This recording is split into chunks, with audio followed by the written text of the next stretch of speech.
Call me Whip.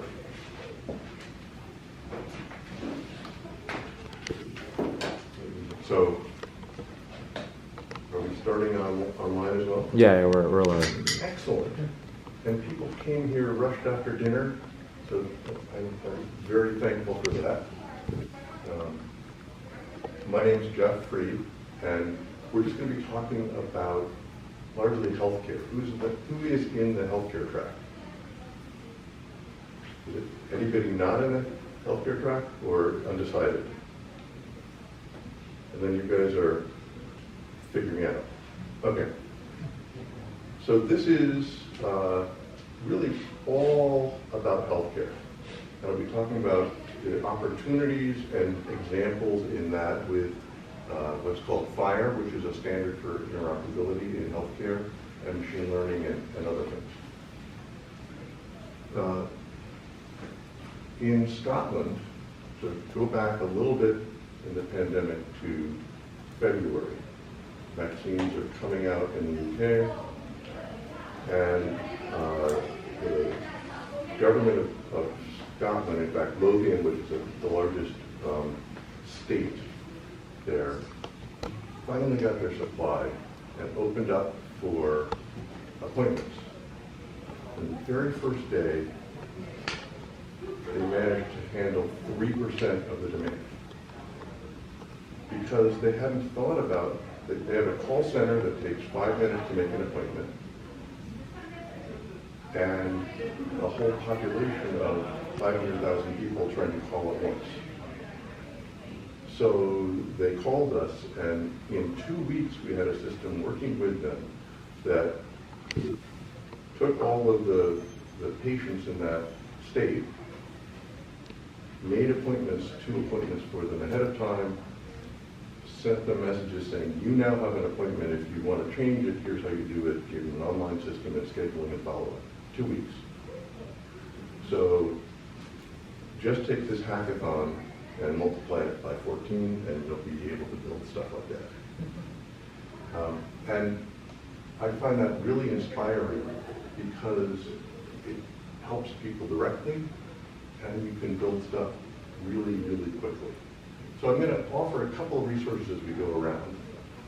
The first is MIT HackMIT'21, which has also an annual hackathon that's focused specifically on healthcare, which is a great one, but they also have a ton of resources on that site. So if you want to look at things after this hackathon of applications in healthcare, everything from supply chain of, think about masking to health or not, that's a great one.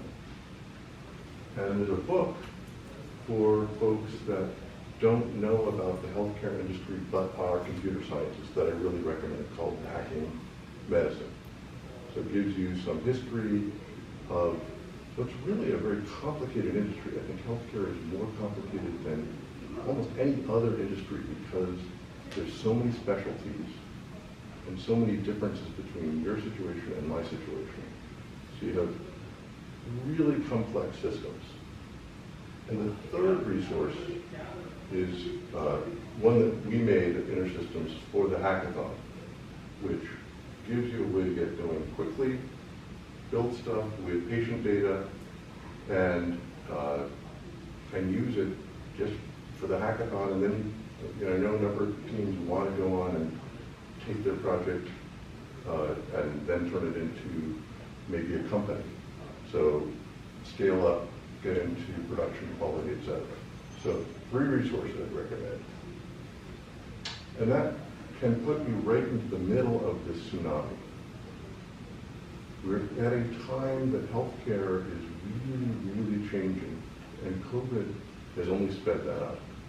Nobody imagined 18 months ago that telehealth would be fully accepted, fully paid for, and that about half of the outpatient visits are now remote.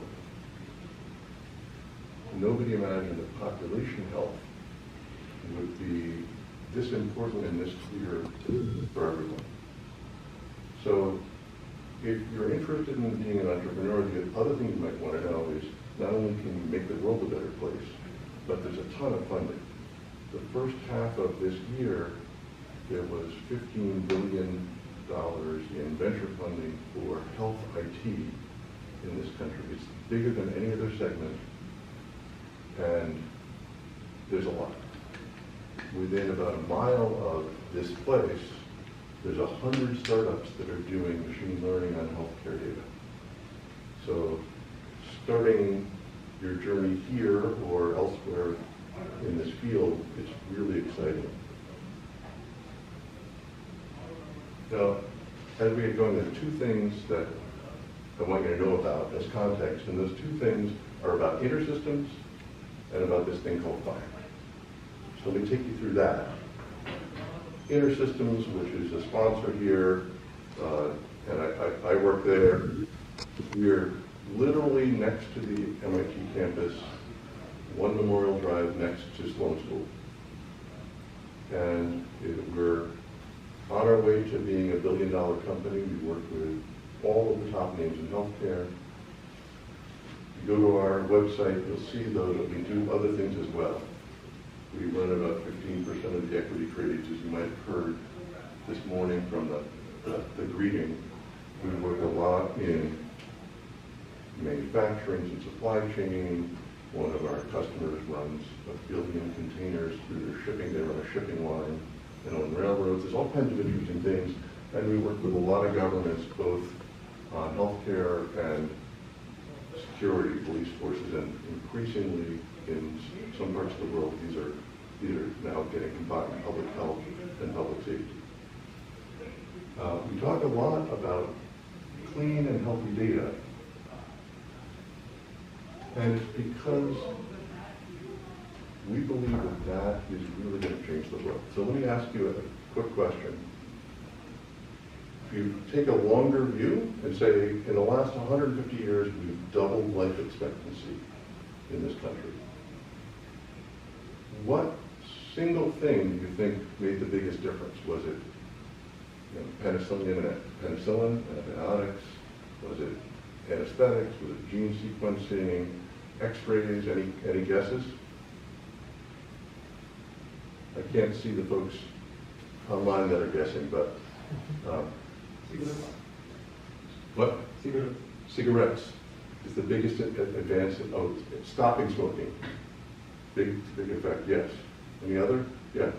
I don't know if maybe it was going too back in time, but were we sterilizing properly back then? Equipment? So sterilizing it, understanding how to keep clean. That's a really good one. Yeah. Waste management. Waste management. Sewage. Yeah, that's also a really big one. And I think you are closest to right, because purely having clean water, influenza, the last big thing like COVID, was at a time that most places still didn't have clean water, and that was part of the spread. Or the bubonic plague was all, with clean water. It's a huge difference. So the thesis here is that the next century in healthcare is going to be powered by clean data, just like the last 150 years were made much better with clean water. And we do this at InterSystems every day. Across, healthcare has a big spectrum from what are called providers, those are hospitals and doctors, payers, insurance companies, medical devices, labs, what are called exchanges, and you may or may not recognize some of these names, but these are all customers that are essentially the top, the largest insurer in the largest of the blues. IQVIA runs life sciences labs. It's a lot of fun because we can work across the spectrum with everybody as sort of the Switzerland of a supply chain or an ecosystem where these guys are also competing with each other. And that's what got us into this interoperability of sharing data across all of this so that you can have much better data for treatment, for public health, etc. So that's about InterSystems, and we have a table here. Happy to talk to you more. We have a crew for that. The other thing you should Sorry, know about is FHIR. Yes? I'm sorry, before we move on, we have a question from Yeah. the chat. So Anonymous asks, you mentioned that the healthcare sector changed a lot in recent years. How did FHIR and InterSystems change with it? Great question. So one big change is government forcing the industry to digitize. In this country, I mentioned weird incentives. Hospitals have a disincentive to digitize. They don't want to give their records out because then they might lose their patients, which is their money source. And they pay for these expensive systems, but the benefits go to the insurance companies or the patients. So it took the government stepping in with something called meaningful use to basically give people an incentive. Like, it's about $50,000 per doctor if you make meaningful use. And that turns into a stick next decade. And for InterSystems, that's really meant that we work much more across the spectrum. We used to work more only with providers, but now with payers, et cetera, et cetera. The other thing is a change in ownership. You don't own your health record in this country. The hospital owns your record. And that's weird. So that's changing, at least to the effect that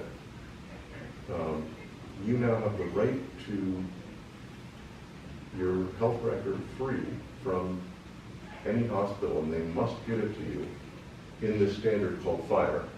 And that regulation took effect, was supposed to take effect at the end of last year. It got a 6-month grace, so July 1st this year. And that has really changed this adoption of FHIR, and InterSystems has changed with it because we're focused on making this really easy to use for developers. Great question, thank you. So back to FHIR. I'm showing a couple of links here. This is a standard, and it's a pretty strong standard, almost at the level of, let's say, TCP/IP. You can have two people that do a FHIR implementation and they really do talk to each other, which is a first for the healthcare industry. The previous standards have all been very splintered and kind of weak. There's a workshop that my colleague Anton did this afternoon that you can see on YouTube that goes much more into the structure of FHIR. I'm going to really talk about how people use it in these patterns. And really the reason that this as a standard is transforming healthcare, you have to understand in some ways how screwed up things have been. Because I mentioned that it's got screwy incentives, but it's also a splintered industry. There's no vendor in healthcare that has more than 15% share. Unlike, let's say, manufacturing, SAP has 70% share in Oracle has 20%. So you have these folks that make software for healthcare that are in all kinds of little corners, all competing with each other, and there never was a strong standard. A lot of the standards have been splintered. So this is the first time, that there's a strong standard, and secondly, that it's what you consider as computer scientists, a normal standard. This is all REST. It is all stateless and things you can use in normal development tools and normal practices. But it's complicated because healthcare is complicated. But it's something you can work with without what has been traditionally a 6-year undergrad plus a graduate degree in health informatics before you can get going. And now there's a certification and a government lab that certifies that your stuff works against these regulations, and an open competitive marketplace. So that's why there's so many startups, that's why there's so much venture funding. I love numbers, as you may have seen too. Actually, my favorite number is I.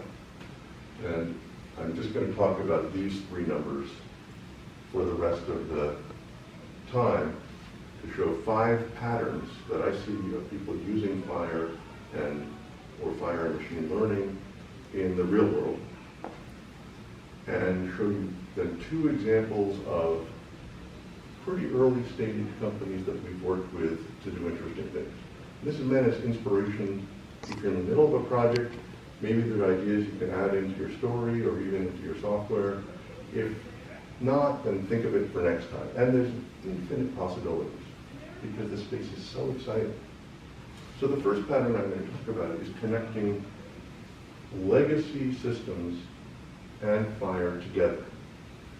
I mentioned this is a new standard and it's strong and it's great. It's still only about 3% of the traffic in those places.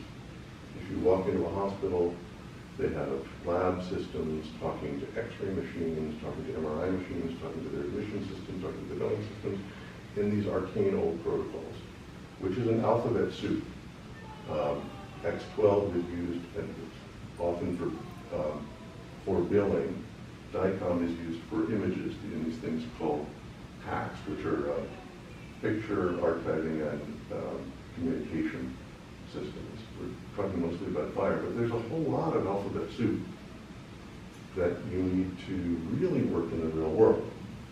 And a lot of the customers we work with use our software to take these legacy formats and transfer it back and forth and really change, if you will, Portuguese to French to Japanese across these protocols. And I'll highlight one, which is a French company called Guerbet. They make what are called contrast imaging. If you go into, you can go in for heart surgery, and they inject you with a radioactive dye, and stick you in an MRI machine, and they watch how the dye goes through your blood system so they can tell where there's constrictions, etc. Traditionally, this has been one size fits all. You get a dose that's a certain size, and that's a bit of a problem because I weigh maybe a little bit more than you do, and twice as much as my wife. And people with certain conditions shouldn't have a lot of radioactive stuff put in their veins. So the innovation for Guerbet was to take this and have a new set of software that now goes with their injectors that connects to the patient record, figures out how much you weigh, what conditions you have, calculates the right dose. It actually makes the images better. It's better for the patients because they don't have this gun put into them all the time. And like somebody with brain cancer would get 10 rounds of this because you get images after every time you have chemotherapy. And they use our software in exactly this way. Convert legacy protocols across the spectrum and make them all speak together.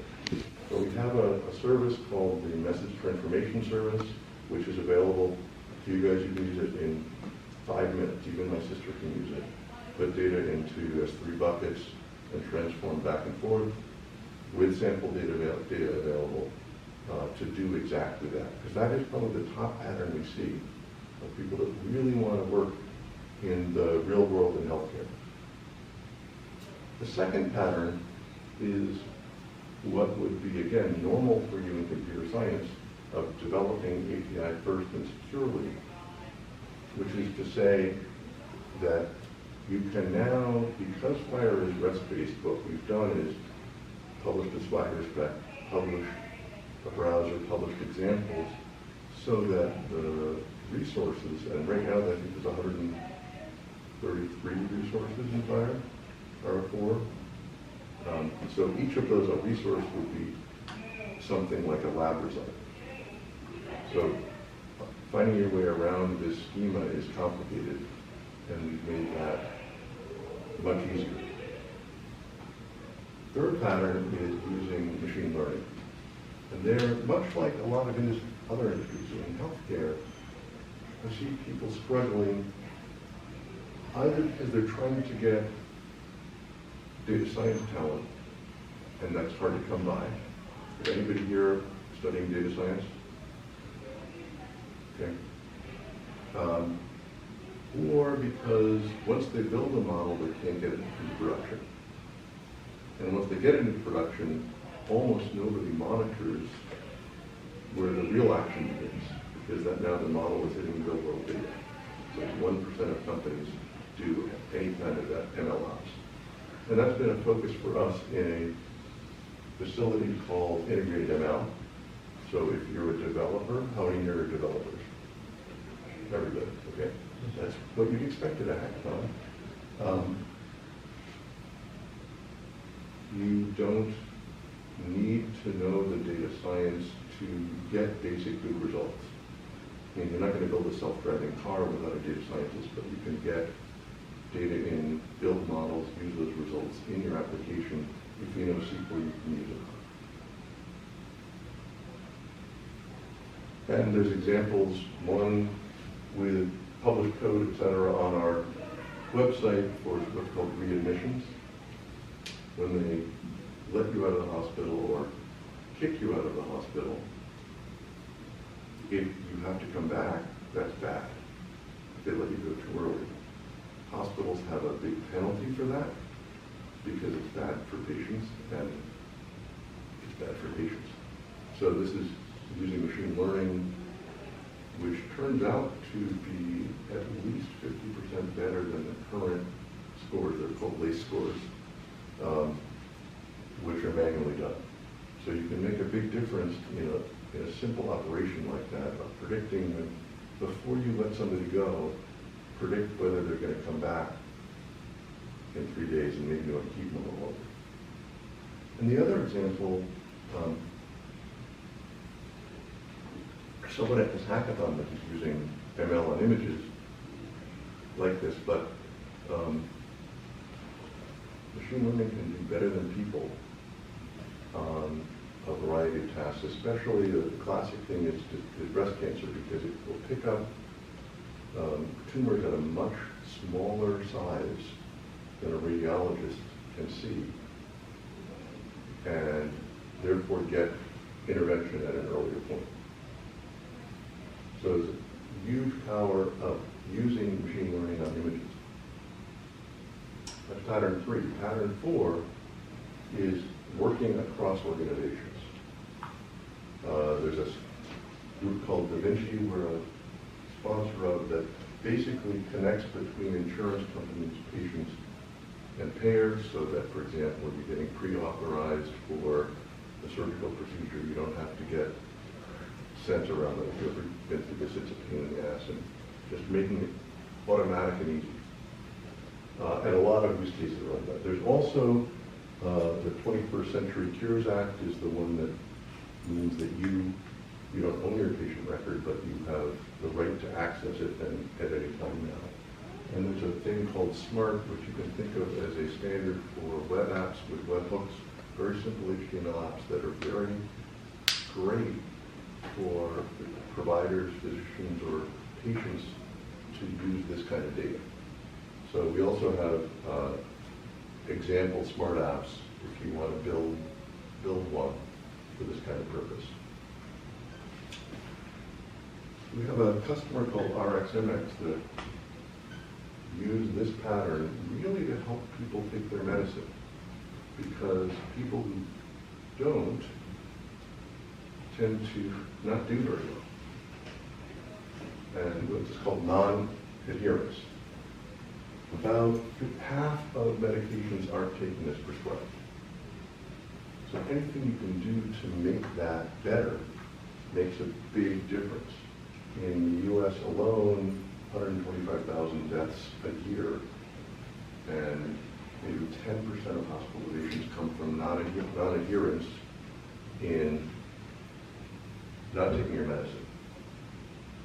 And these guys said, we're going to make an app that, especially for specialty medicine, tracks what you're taking, how you should take it, knows your particular health circumstance, and reminds you, and also is used to develop specialty medicines just for a given patient.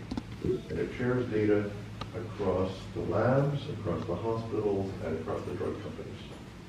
using the same kind of technique that I described for FHIR interoperability across them. That's pattern 4. And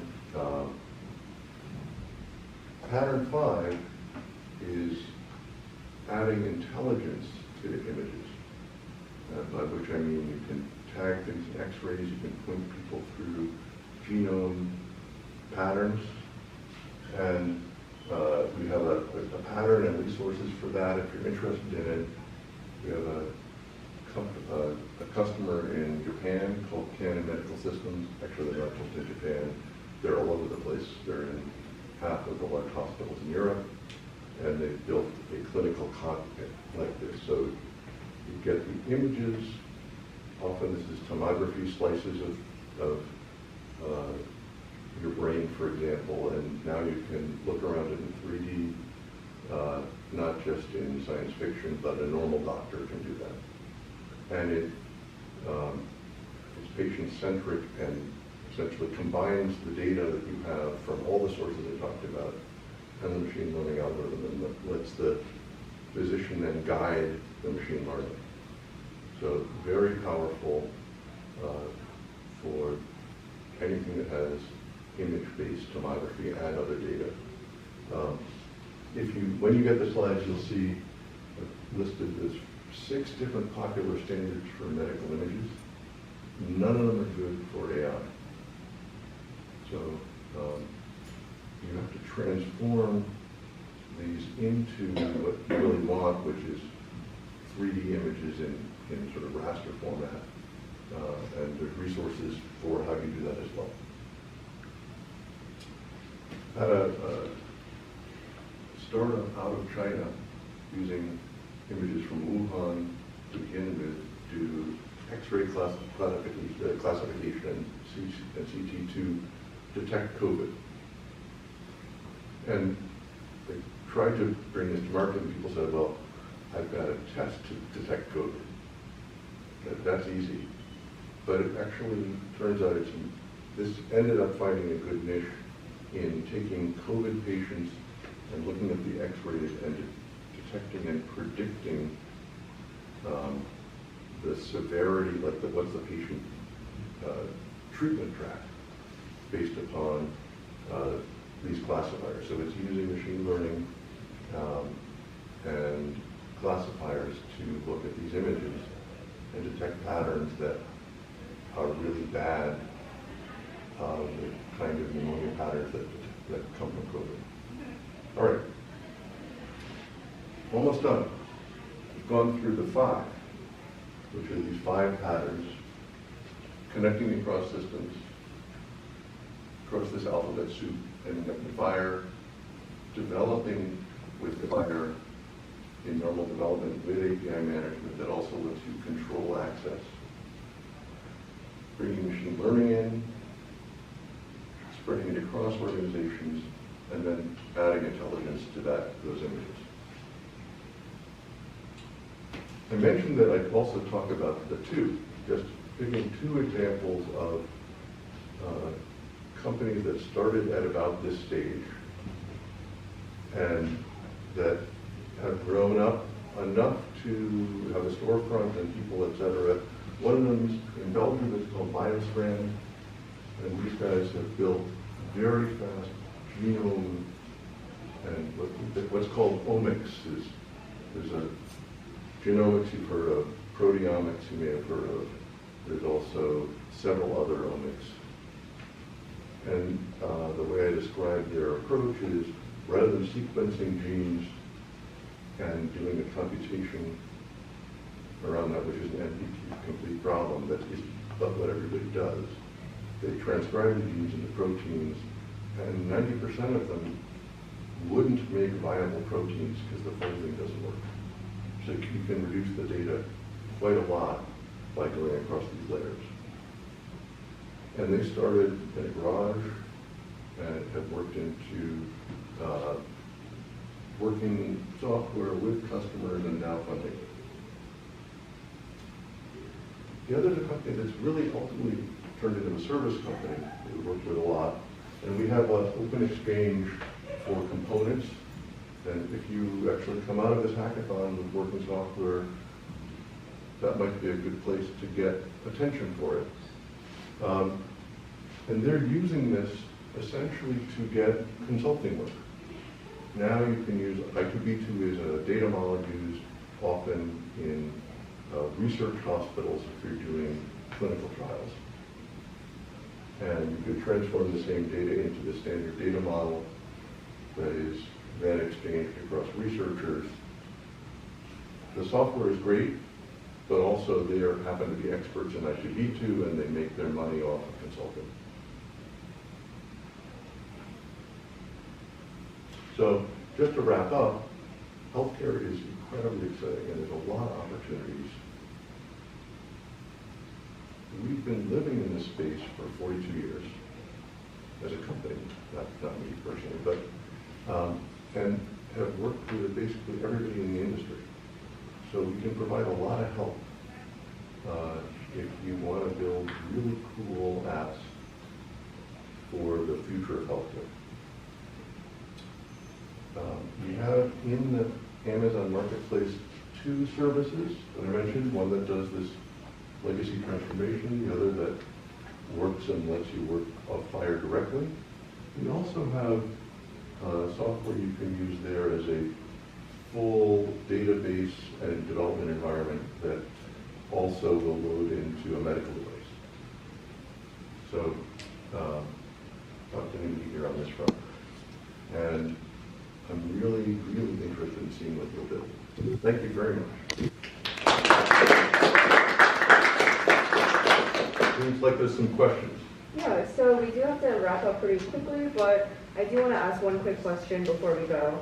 I believe this question came in when you were talking about government regulations with FHIR and everything like that. Yep. Someone asked, how does FHIR protects patient privacy?